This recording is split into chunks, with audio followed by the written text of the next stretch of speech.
What's up guys, welcome to the channel. I'm Salty Sleggy. Thanks for joining me in the video today. And today's video and today's topic will be the Tokyo Game Show and some of its reveals that I've just plucked out and thought at least they deserved a mention on the channel. To be honest, I completely forgot about the Tokyo Game Show, so I just looked at some of the trailers of what was showcased. A lot of titles I've already covered on the channel, but like always, if you haven't seen them, I'll leave links to all of them in the description below. With that said, if these are the kinds of videos that you do enjoy, where I break down some titles from certain shows and stuff, be sure to hit that red subscribe button and that notification bell so you never miss out when these types of videos go live. Kicking off, we have Street Fighter 6 that will be releasing at some point in 2023, and in the World Tour mode, Luke will act as your coach as you sign up for basic training course, and this is where your story begins. All players will be able to customize their avatar the way they want them from a vast selection of customizable options. While free roaming around the open world, the player will be able to visit shops to buy gear for their wardrobe so they can strut the latest fashion trends. The player can check and change with styles they're using and what gear they have equipped via the gear section of the status menu. Gear isn't just for looks, different gear affects your strength and stats, so be on the lookout for which ones work best. During your travels, you'll face a number of trials and challenges. You'll come across opportunities to prove yourself in street fights. As you grow stronger, you'll face even stronger opponents. As you progress through the story, you'll meet masters who will take you under their wing and teach you their style and attacks. As your bond with them grows stronger, you'll also learn master attacks from their repertoire like Shuriken from Ryu and Spinning Bird Kick from Chun-Li. Street Fighter 6 also showcases 4 OG legendary characters, that is Dalsim, Blanca, E-Honda, and Ken. Now all I need is Zangief, Vega, and Bison, maybe even Cammy. Like I stated in my last State of Play video, I'm not a big Street Fighter person. I was more Tekken, more Mortal Kombat. I do appreciate these characters. I did play Street Fighter way back, and I did enjoy the animated movie, especially the Chun-Li shower scene. But I'm sure Street Fighter fans will be happy with this roster of characters that they keep getting. I would say that Capcom are still trying to stay arcadey. They're not that realistic with their character models. They are more cartoony. Probably would have preferred to see them fleshed out a bit more. It's more of a vibrant and color palette going on, and obviously the effects look cool. Other things in Street Fighter 6 include Extreme Battle, which is a new addition to Fighting Ground, which adds fun and unexpected parameters to your match. Each Extreme Battle contains a rule and a gimmick. The rule is the conditions that must be met to win the match. Players will also be able to take that avatar from World Tour into Battle Hub, another core mode in Street Fighter 6 where you can gather with other players to communicate through various means. Fighting Ground online features also accessible in the Battle Hub. One Battle Hub can host up to 100 players at the same time. Players can use emotes or chat to communicate with each other. Capcom will also be having a closed beta test for Street Fighter 6 from October 7th to 10th on PlayStation 5. The best part is that it's cross-play enabled, just like the full game when it launches in 2023. During the closed beta test, players can face off against each other and have access to the Battle Hub to experience features including Rank Match, Casual, Battle Hub Match, Open Tournament, Extreme Battle, Game Center, and Training Mode. You'll be able to play 8 characters during this closed beta: Ryu, Chun-Li, Luke, Jamie, Guile, Kimberly, Juri, and Ken. You can head over to the official website for more information on how to sign up. Next up is Wanted Dead. It is the John Wick execution style, the new hybrid slasher shooter from the makers of Ninja Gaiden and Dead or Alive. The game follows a week in the life of the zombie unit elite Hong Kong police squad on a mission to uncover a major corporate conspiracy. The game is set to release on Valentine's Day, so February of 2023, mark your calendars. I've covered this a lot on my channel, so we got another trailer slash gameplay slash story included. Some of these things we've already seen before. A lot of it is kind of reused material. Now there is a video out there of 40 minutes of actual gameplay which sees you in this level going through. I think it's the developer that's playing. Now the executions in this look great. I love them. Very John Wick. To be honest, some of the gameplay did look a little rough around the edges, but we don't know how old the build was. We did see the developer actually cheating and bypassing a part of the level when they were struggling against a shielded enemy, which I thought was kind of weird. And in the gameplay we also get to see them using the skill tree and unlocking new moves, but it still looks like fun. I love the executions. They're just brutal. Just what I want. There are also mini games in the game as well. So all in all, my impressions really haven't changed that much. I'm still excited to play this. And for the people that got the opportunity to play it at Gamescom, the feedback was very positive. So be sure to look out for it come February next year. Next up for Capcom and Resident Evil fans is Resident Evil Village Gold Edition, as well as the expansion, which is the winter expansion, which comes on October 28th. to see if Capcom can squeeze a bit more money out of its fan base, or for those people that haven't experienced Resident Evil Village yet. This will allow players to play the main story mode in third-person perspective. This new viewpoint will let you see Ethan as he faces off against his enemies, those of you who are new, as well as those of you who have yet to experience Resident Evil Village can experience the story in this fresh perspective. To be honest, I've already played it in first person, so I won't be purchasing an expansion. That should have been part of the actual product altogether, but this is what companies do now. They separate things that probably came with the full package and attempt to sell them to you separately to squeeze you for more money. Players will also be able to play Shadows of Rose. Players saw Rose as a baby in the main story of Resident Evil Village. This DLC will show her story of survival 16 years after the original campaign. Ethan's beloved daughter has grown up and is now struggling with terrifying powers. In search of a way to break free from her curse, Rose enters the consciousness of the Megamind Seed. Rose's journey takes her to the mysterious realm where memories of the past return to create a warped and twisted world of nightmares. In addition, Resident Evil RE-verse, which was bonus content for Resident Evil Village, will start service at the same time as the winter expansion on October 28th. And lastly, the Mercenaries additional orders is the arcade-like action shooting experience returns with additional stages and new playable characters such as the fully prepared Chris Redfield, Karl Heisenberg, who wields a giant hammer and possesses the ability to control magnetic forces, and Lady Dimitrescu, who is over 9 feet tall. Each of them are unique on their own. Capcom are also in the process of making Resident Evil Village available for MacBook as well as Nintendo Switch, and developing cloud versions of Resident Evil Biohazard, so 7, Resident Evil 2 and 3, so making their Resident Evil titles more accessible across platforms. And they did have a booth at the Tokyo Game Show for VR of Resident Evil Village, so expect VR coming soon too.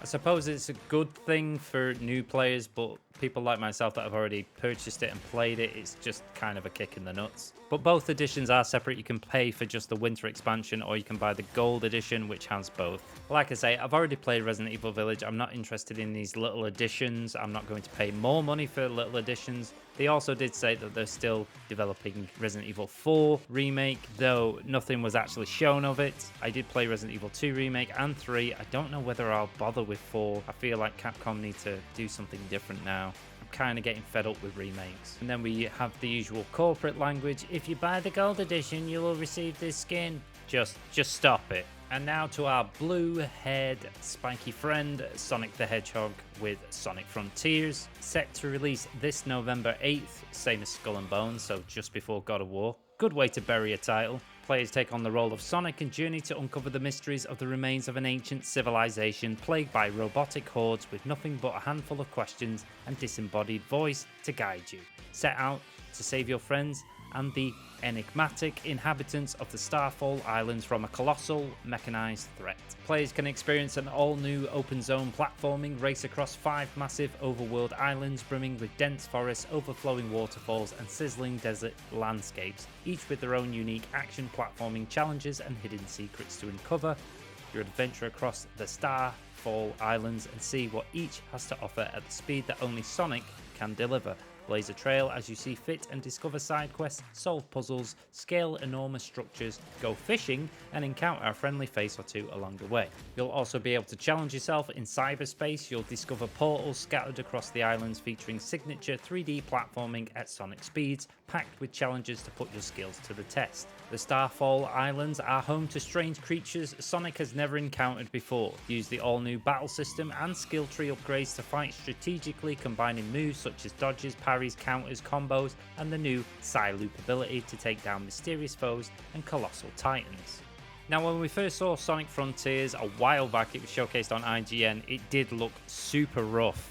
Like, the developer actually said that you don't understand the way the game is, because people were saying it's very barren, it's very empty, they're going for that Breath of the Wild kind of feel, but in a Sonic environment, or using Sonic. And we were like, no, we are supposed to understand it, but the reason we're supposed to understand it is because you're supposed to convey that across to us, what the game entails. Now, to me, it looks like an okay puzzle platformer game with Sonic included. I've not played Sonic in decades, I would say, so it does pique my interest a little bit, but it's nothing I'm going to run out and buy on day one. And then in the latest trailer, we actually got to see that as you collect emeralds within this, you can become Super Sonic, which I remember Super Sonic from like Sonic 2.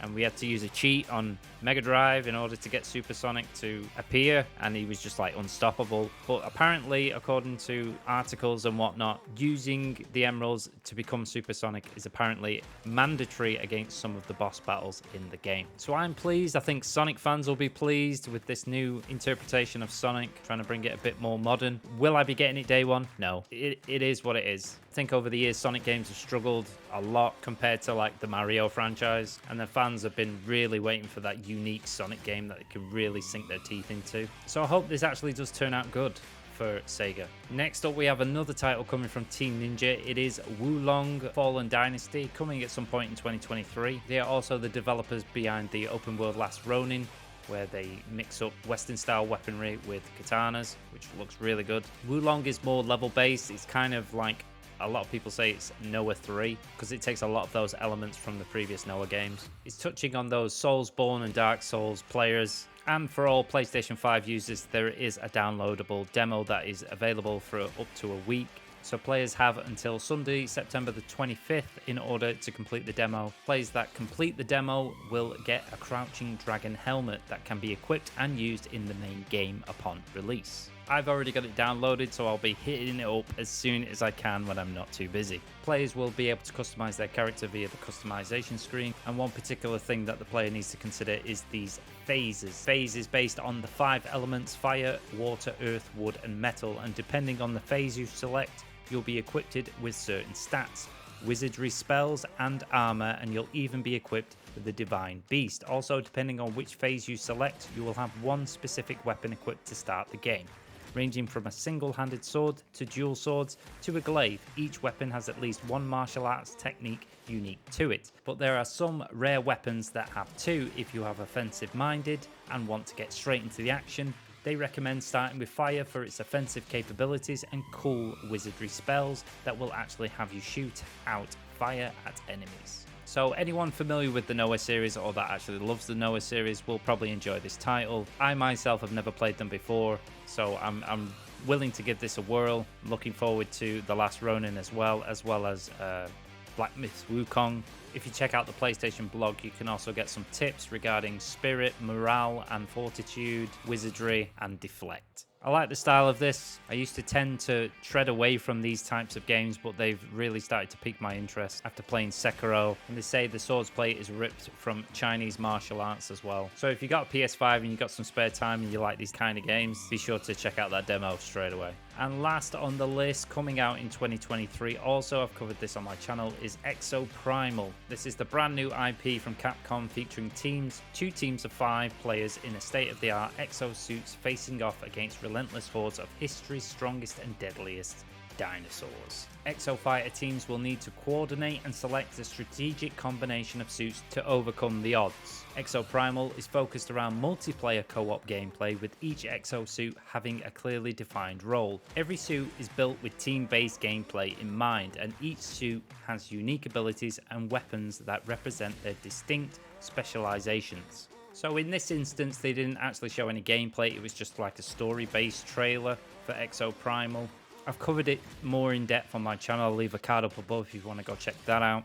I like the concept of 2 teams pitted against each other in these timed events as you're going through the level, and how all the other exosuits are like differentiated between each other, so they all have specific roles that they have to play within the team. Again, is it another one I'm going to go out and buy day one? No. Does it look fun with all this chaos and killing dinosaurs? Of course it does. And to play with friends is an added bonus. So look out for that one coming at some point in 2023 for all you PvE nerds out there. And with that said, I'd like to end the video here. I want to thank you for watching if you made it this far. If you did and enjoyed what you saw, please support the video with a like. It really helps out the channel and I wouldn't ask otherwise. Leave a comment below, that also helps out the channel, and let me know your thoughts on these upcoming games that I've showcased from the Tokyo Game Show. Subscribe for more upcoming games. You'll find other games on my channel if you want to check those out. You'll find social links down below if you want to support me in that space. Hit that notification bell, leave a comment down below, and as always, have a wonderful day.